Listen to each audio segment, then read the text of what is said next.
welcome back to another episode of memosgarageaz. You might be wondering, like, where the heck have I been for like the past month and a half, 2 months, something like that. Well, a couple reasons. One, work got crazy. Two, I sold my house, so in a couple weeks I'm just gonna be Memo AZ because I'm not gonna have a garage. And three, because the G broke, kind of, sort of. It's drivable, it's limping, and I do drive it because I don't want it sitting for too long. So let me get into a little bit more into that. So the house situation is, I sold my house, and in about a month or so I have to be out. So I'm probably gonna be doing an Airbnb for like a month or two. I am putting in offers on other properties, but it might be a couple months before, maybe 2-3 months before I actually have another house of my own. So if it's gonna be, it might be a little bit before I can actually tear into the car. But anyways, the reason why the car, I say it's broken and it's limping, because let me go back about a couple weeks ago. I was in the freeway. I did a really hard pull. And as I was coming to, as I was decelerating, slowing down, I felt like the RPMs were kind of erratic, and it was kind of like jumping a little bit up and down, and it just felt weird. It just didn't feel right. So as soon as I got to my exit and I came to a stop, the car stalled. Or it felt like it was gonna stall. So I went to my job. I parked in the parking lot of my job, and once I put it into reverse, the car stalled on me. And so I put it in park, started it up, and it started up fine. I started checking codes, and nothing, no codes. It didn't really feel like a misfire. Then I tried putting it into drive, and it stalled on me again. And I waited a couple minutes. I tried it again, and it would kind of like feel like it's gonna stop, but then I was able to move it. So anyways, I drove it home that way, and luckily, I didn't get stuck trying to tow it home, which is like an hour away. My job's like about an hour away from where I live. So what I've narrowed it down to after doing some research online is I have a bad torque converter. So what's happening is the torque converter is starting to stick, and when it sticks, it doesn't allow the flywheel to spin right freely. So the car stalls. It's kind of like almost like in the clutch. If you don't push in the clutch as you're coming to a stop and you just let it roll, eventually the car kind of feels like it's gonna stall, and then eventually stalls, right? But when you put it in park, you have it in neutral, the car feels fine, it idles fine, does not stall at all in any way.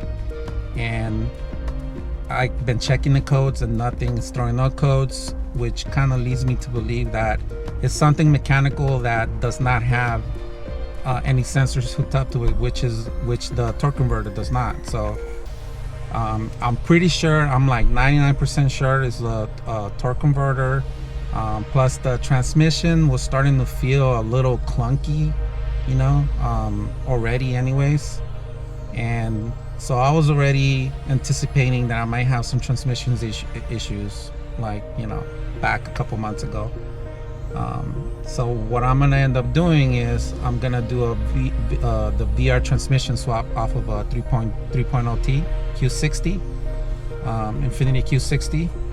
So it's been done before. The first time I saw that YouTube video from this YouTube channel called Infiniti Brothers, he did it, and he's got a supercharged G, and he swears by it. He says that it feels good, it's strong. So I'm planning on doing the same thing, because I figure why put the same cheap 7AT transmission back in there off of a G37, might as well throw in the beefier one off of a, you know, for the Q60, which is for the turbo vehicle. So it's supposed to be a little bit, at least I assume it was made a little bit stronger than the one for the automatic, for the NA automatic. And while I'm in there, I'm also gonna do the rear differential. I'm gonna put a VLSD in it. I'm probably gonna do all the Z1 stuff, like the cover, which gives you, which allows you to put, not only does it have fins for cooling, it also allows you to put more fluid. I'm basically gonna get the rebuild kit they have. And in fact, I might even send it to them just because of my situation. But I'm also gonna do the lightweight aluminum dry shaft, and I got my new intakes in, but I don't want to put anything in and do any retunes until I have this problem fixed, because I know that it might give some false readings and throw the tuner, especially when I send them maps and stuff. So that's basically the situation. So let me show you what is kind of like what it's doing, so you guys can see for yourself. Car starts up just fine. Let me show you here. There's no DTCs of any kind.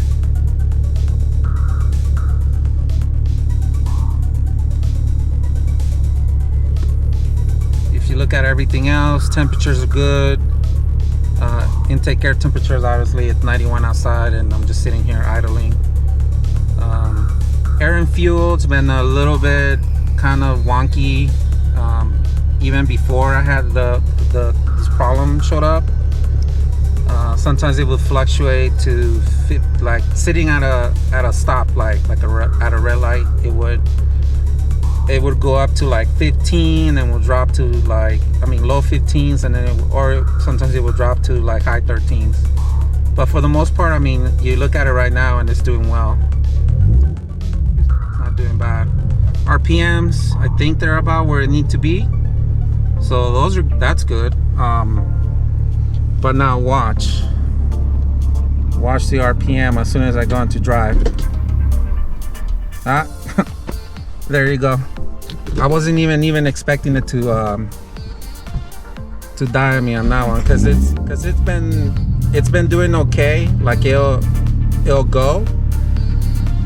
So the trick that I found, that if it does that, if you go into drive real quick and you let go of the gas and let it actually move, it won't stall. At least no. Let's see. Don't call me a liar. See? And there it goes. I quickly let go of the brake pedal and it started to go. So I had to come to a stop like very slowly so that it doesn't die on me when I do drive it. Because like I said, I've been trying to drive a little bit because I don't want it to sit for a long time and let the car, it's not good for the car, right? Battery goes dead, fluids getting nasty, and so forth. But anyways, so another reason why I think it's the torque converter is because as I'm coming to a stop, I can kind of feel something wobbly. Like, it's hard to explain. Like when your tire rim is out of balance, and you need to go balance it because as it rotates, there's a spot that's heavier than another. So you feel that weird wobbling sensation. Well, I feel that under me as I'm coming to a stop. So, and what's under me? Transmission, right? And the torque converter is in there. So, like I said, I'm 99% sure that that's what it is. I'm gonna go through the VR transmission swap, and fingers crossed, hopefully that's it. Even if it isn't, I was gonna do that anyways, regardless when the transmission gave out anyways. And like I said, it was already starting to feel a little wonky, so I'll figure it out. If it's not that, then I'll move on to the next thing. But regardless, that job was gonna get done, and you know, it doesn't matter. I'd rather do it now than wait until the trans completely breaks. But that's the situation. That's the situation that I'm in right now. You know, sometimes life, you gotta deal with your personal stuff, and that's what I'm doing right now. I'm focusing on my work. I'm focusing on, you know, the whole house situation. You know, preparing the house for the sale. That I did like 4 or 5 straight weekends with the family, just, you know, doing improvements, painting. You know, it was very tiring. So now the goal is to hurry up and find another house so that I have a garage to work in. I did put in an offer today, and I was told by my realtor that it's a good contender. So hopefully I'll hear by tonight. And if that's the case, then hopefully I will be in my new house. If this one goes through, I would say the second week of August, which seems like it's a long time away from now. So, you know, content that's gonna be very shortcoming until that happens. But, you know, nothing I can do about that. But, you know, those of you that are sticking around, I promise that once I get this house, I will start putting out videos again. VR swap transmission.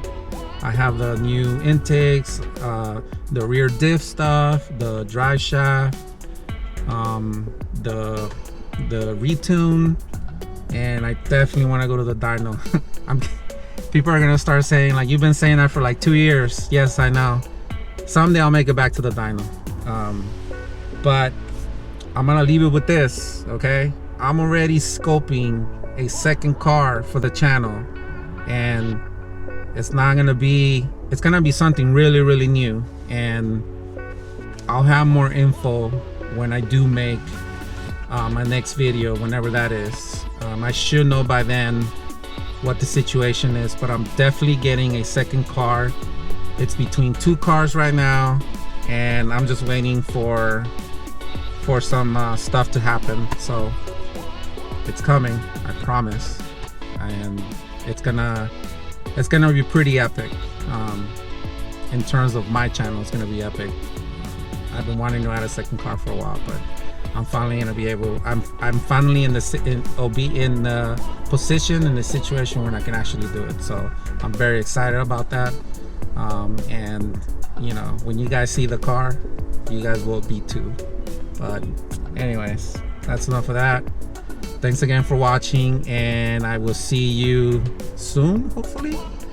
Again, I appreciate all of you that have stuck with me, and hang in there. I promise you it will be good. Until next time.